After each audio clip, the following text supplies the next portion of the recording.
Hello, welcome. Today I'm going to teach you guys about aim. It's very important when you're playing this game that you know how to aim properly.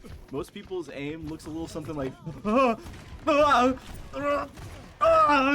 they don't know how to control their aim. Right? So there's a couple different facets to aiming, one of which I'm going to teach you right now. Okay? I want you to go into this. It's VAXTA. VAXTA, okay? This is the game mode. You can pick any Hitscan hero. My preference is Cass, okay? You literally sit still somewhere, and you try to move your mouse as little as possible when you're trying to shoot at someone, okay? I want you, let's say I'm going to try and shoot this BAP, right? Let's see if I can do it while speaking, right? See, he's got some jumps, he's strafing left and right. Maybe a lot of people would try to like shoot at him this way, and they'd be like, oh, and okay, yeah, but let's slow it down. Put your cursor at head level and just wait. Like that. See that? And if he gets too far, okay, fine, you can readjust a little bit, but try to keep it still. Okay, he crouched there. Yep. We're not doing any adjustments. We're just holding. Yep, there it is. There it is. See? Let your cursor do all of the heavy lifting here. Let's try to get this Hanzo, okay? Okay, he did a little leap. Hard to hit. Okay. He hit. Yep, come on. Maybe we'll pull back. Okay, he did another leap. Fine. There, I got it. And this is me not trying to track really at all. Just, okay, if I feel like I'm so far away, I'll move my mouse back over. But you want to just keep it steady. Okay, jump past my crosshair that time. Okay. Oh, missed it. There, we got one. Oh, there we go. Yes. Keep doing that until you feel like you can always hit that headshot, okay? If you feel like you can always hit the headshot, the parameter you should change is how often you change where your mouse is placed, waiting for them to walk into it, right? So that is the absolute slowest version of what your aim should look like, right? Because if you sped it up, a lot of good aimers will, let's say we're looking at this Kiriko, right? Notice how she's kind of moving around, going back and right, back and forth, right? 1, oh, 2. I noticed the long strafe pattern, and I said, all right, let's put it right here and let's wait. Put it right here and let's wait, right?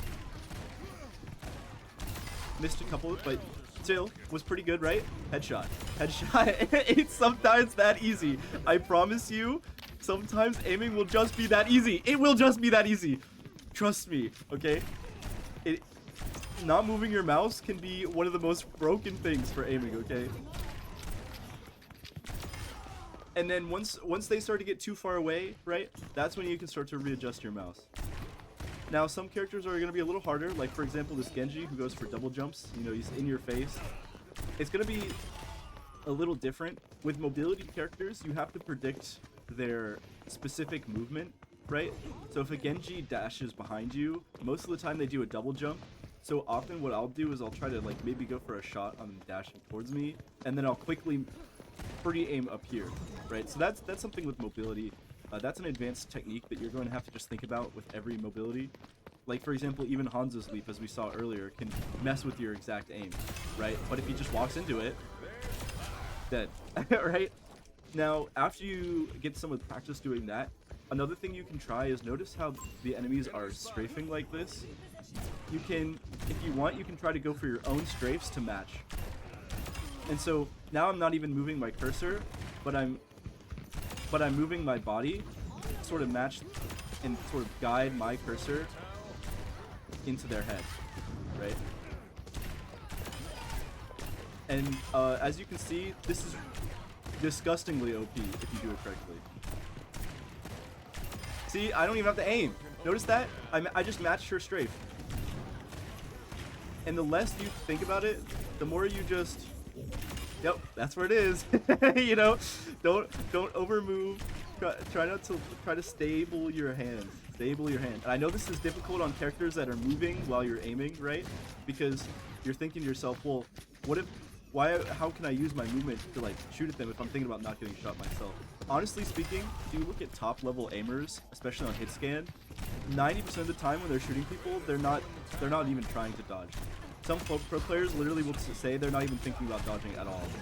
And you'll see their movements sort of match with the enemy that they're looking at.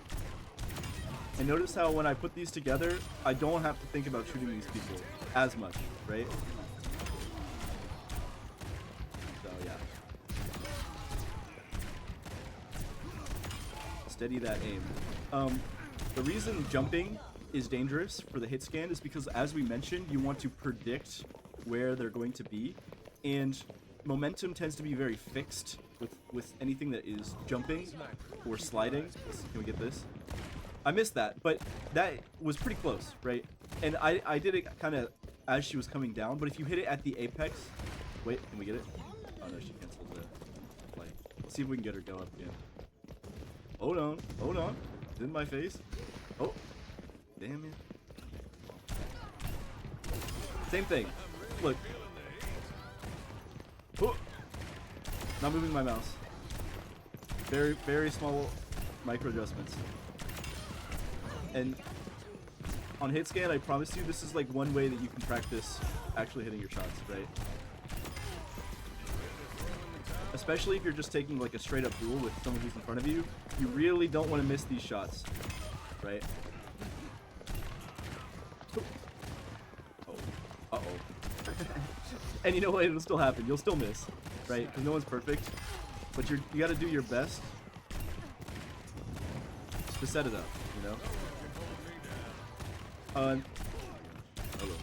And that's why hitting targets that are sitting still can sometimes be the weirdest thing, because when they're sitting still, you're sort of subconsciously expecting them to like move into your cursor, right? When in actuality, that's maybe when you do a counter straight, right? So whether or not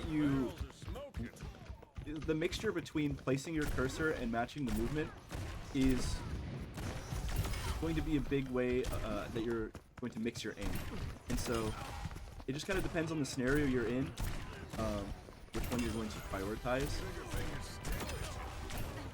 Whether or not you're going to move your cursor to where they're going to move, right?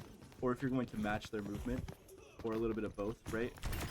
Because there's sort of quote-unquote counters in terms of movement to either one. Like, for example, if you're always waiting for their position to move onto your crosshair, if they just do a long strafe the other direction, you're like, what am I gonna do? Right? And that's when you're doing the long strafe, you can sort of strafe alongside them, and then try to go for something that matches their movement.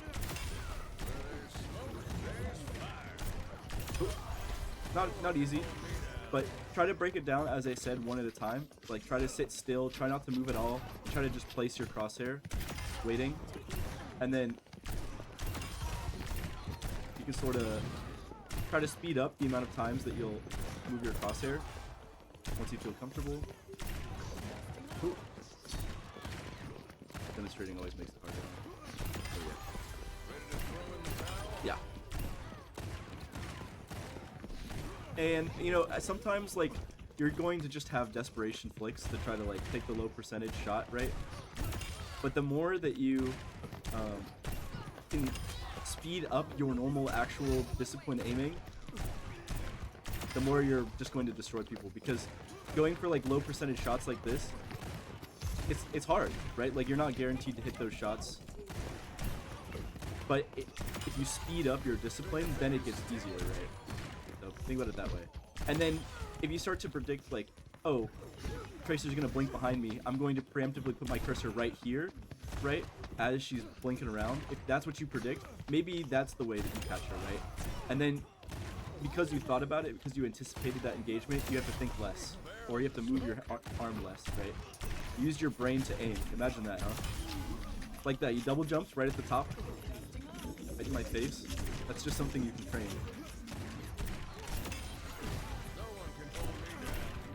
Like that. Anyways, hope that was useful. If you have any questions, let me know. I'll keep it short today. 10-minute video. Hope that was useful. Let me know if you have any questions. And see you guys later.